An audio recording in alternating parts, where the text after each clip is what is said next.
Everyone told her to leave her marriage. Part 7. The land that was never hers. Amara stared at the photograph. Her father, Daniel's father, standing together, smiling, and on the back were 5 words. The land was never yours. She looked at Daniel. What does this mean? Daniel shook his head. I don't know.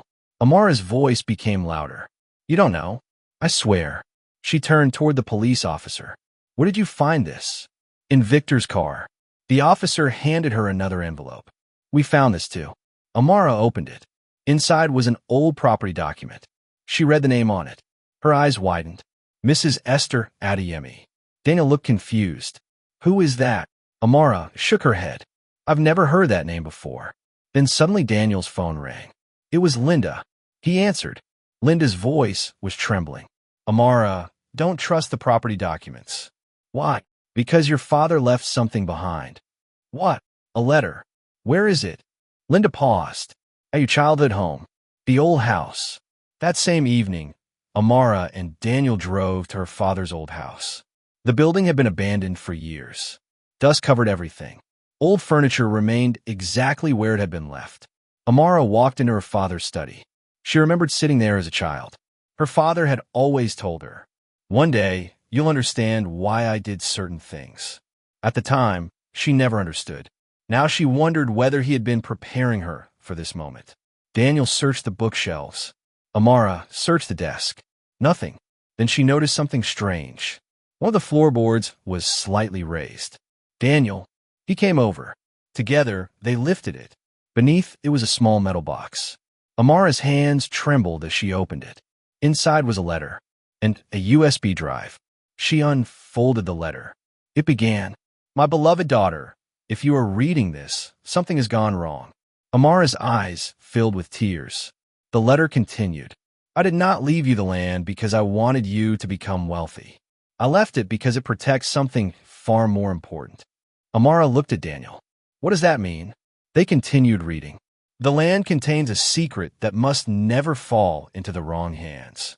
Daniel's face became serious. What secret? Amara reached for the USB drive. Let's find out. The video. They inserted the USB into Daniel's laptop. A video appeared. Amara's father sat in front of the camera. He looked much younger. His expression was serious. My daughter, if you're watching this, I may no longer be alive. Amara began crying. Her father continued. There is something I never told you about our family. He paused. The land does not belong to me. Amara looked at Daniel. Her father continued. I was only keeping it safe. Safe from whom? The video continued. Years ago, your mother and I discovered a financial crime involving several powerful people. Daniel leaned closer to the screen. These people were using properties and companies to hide stolen money. Amara covered her mouth. Her father continued. I kept evidence on the land because I knew they would eventually come looking for it. The video suddenly paused. Then another file opened automatically. It contained names. Dozens of names. Company directors, lawyers, bank officials, and politicians. Amara stared at the screen.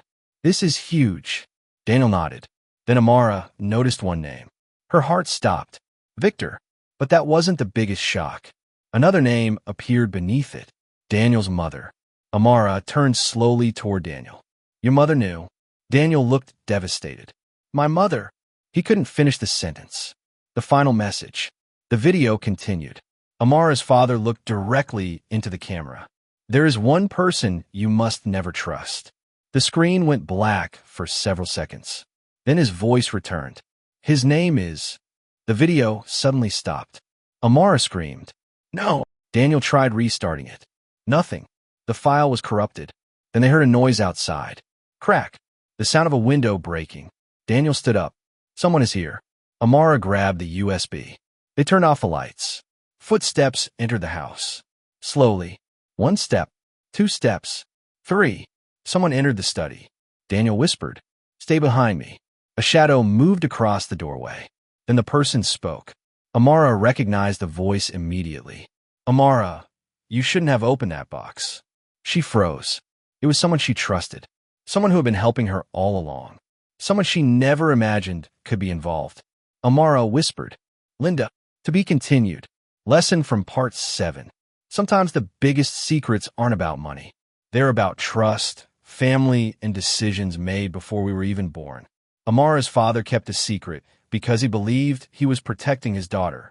But secrets can travel through generations and eventually affect innocent people. The lesson is simple. Protecting someone doesn't always mean hiding the truth from them.